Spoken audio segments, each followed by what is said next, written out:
All right, below wine drinking people. As you may have heard, this is my first day back, well, on the job on the air, just getting back into our What I Drank yesterday. Part of the show, I've been gone for a week. Had a great time up in Utah. And you can bet I had some great stuff to drink. That's what this pile of champagne is doing over here, because you know when I'm on vacation, we're going to take down some champagne. We had the PJ 2000 half bottles, drinking beautifully right now, and 1990 Pommery out of Magnum. Fabulous, and a whole lot of other great stuff. 1982 Becherville. And hey, guess what? We still got those three wines that I just mentioned in the store, believe it or not.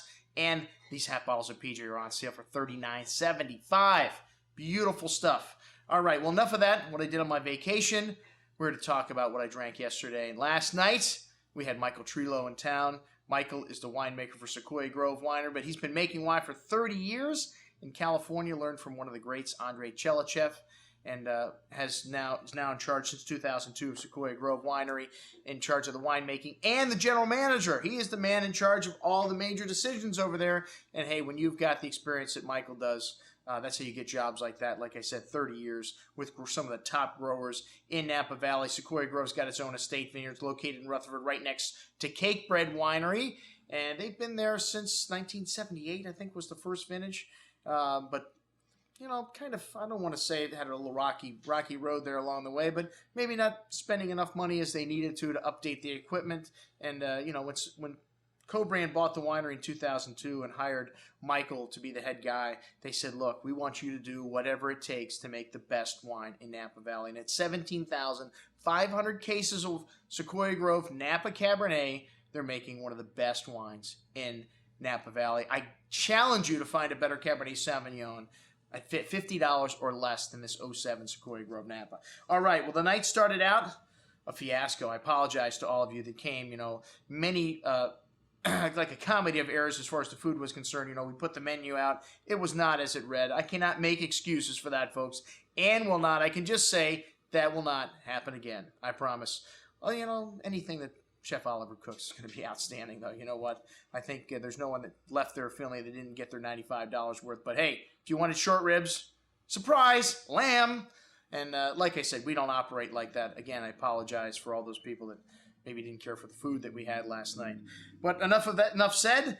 To start the evening out, we had the Domaine Carneros Brut, and the Tattinger family very closely associated with Co-Brand. Well, they've been their importers for 30-plus years in this country. So that's the affiliation with Domaine Carneros. Well, the Tattinger family owns and started that, a sparkling wine producer in the Carneros region of Napa. Some great bubbles, very crisp, very clean style. And we didn't have the rosé, like it mentioned on the menu. We did have the Brut 2006. And this wine had some lovely pear, apple, lemon, citrus fruit to it. A hint of kind of floral notes there. Really nice touch of fresh leavened bread. And very crisp and clean on the palate. Went really nice with the marinated nut butter shrimp, man. Awesome stuff. Very lovely richness with that nut and butter combination. And the crispy potato crusted oysters. Ollie, man, I've been eating at Cafe Max for, I don't know, 13 years that I've owned the store. We've been doing events. I worked there for 6 years. I probably ate there 1,000 times. And some of the items I had last night, I've never eaten before. So kudos, Dr. Saucy. Some great stuff last night. Some great food, and went beautifully with the wine.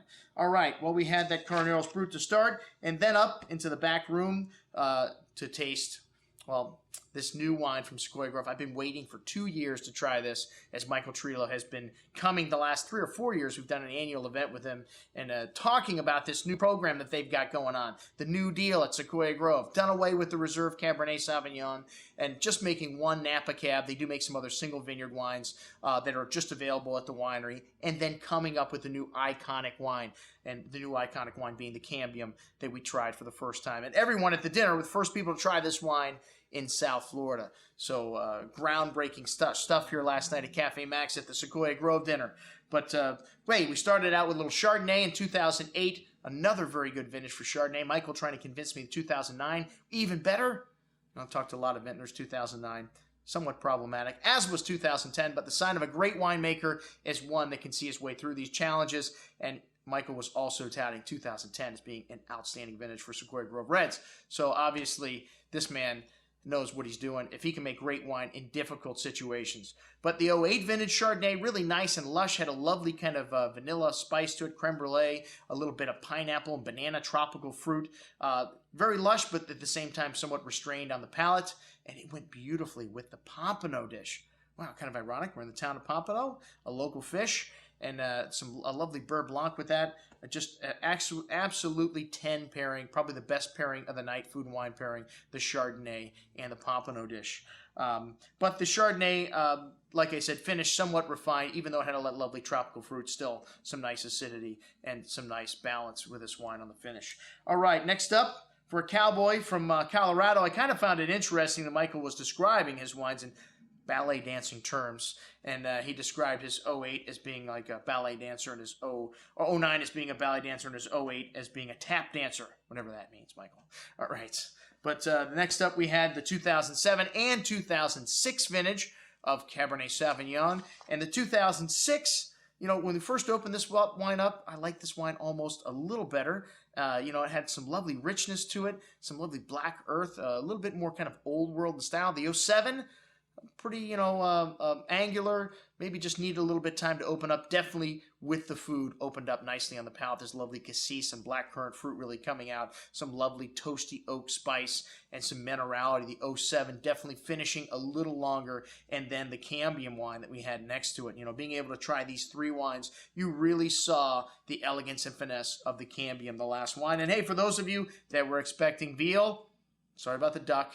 But man, the duck was cooked beautifully. One of the things that Chef Oliver Saucy does better than almost anybody else is duck, and with that beet and a little bit of dried cherry in there too, which really brought in the wine really nicely. That sour cherry fruit with the Cabernet Sauvignon really worked well. And the '07 Napa Cab definitely at the end of the day edging out the '06 Napa in terms of length and finesse. And then that Cambium wine, the new wine from Sequoia Grove. And what's in the name? I always tell people, when you name a wine, you don't want to think of something that people don't want to say or that sounds girly, because, you don't want Waddle Creek. That doesn't sound like a very attractive wine. Cambium, Opus 1. Cambium is actually the layer in the plant that brings it to life.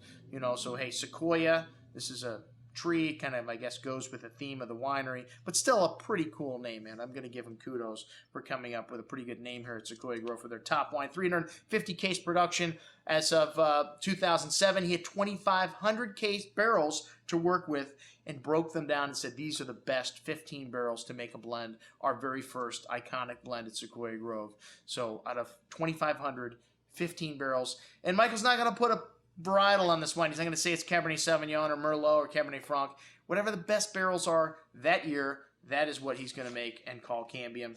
The next release, 2008, may only be 275 cases. Only a few people will be able to sell this wine retail. That's right, folks. You guessed it. We'll have it here at the Wine Watch. And cheaper than you can buy it at the winery. It's going to be $140 release price in the fall from Sequoia Grove.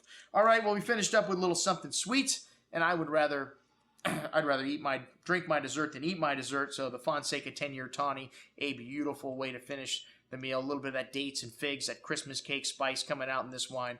And, 10 years is about the minimum that you can have for a tawny. To me, it's got to be at least 10 years old. Some people release a 5-year-old tawny. To me, that's a ruby port. That's all the longer they keep ruby. Tawny, the difference being in they keep it in wood its whole life. And hey, what the hell does Fonseca have to do with Sequoia Grove? Another brand from Co-Brand.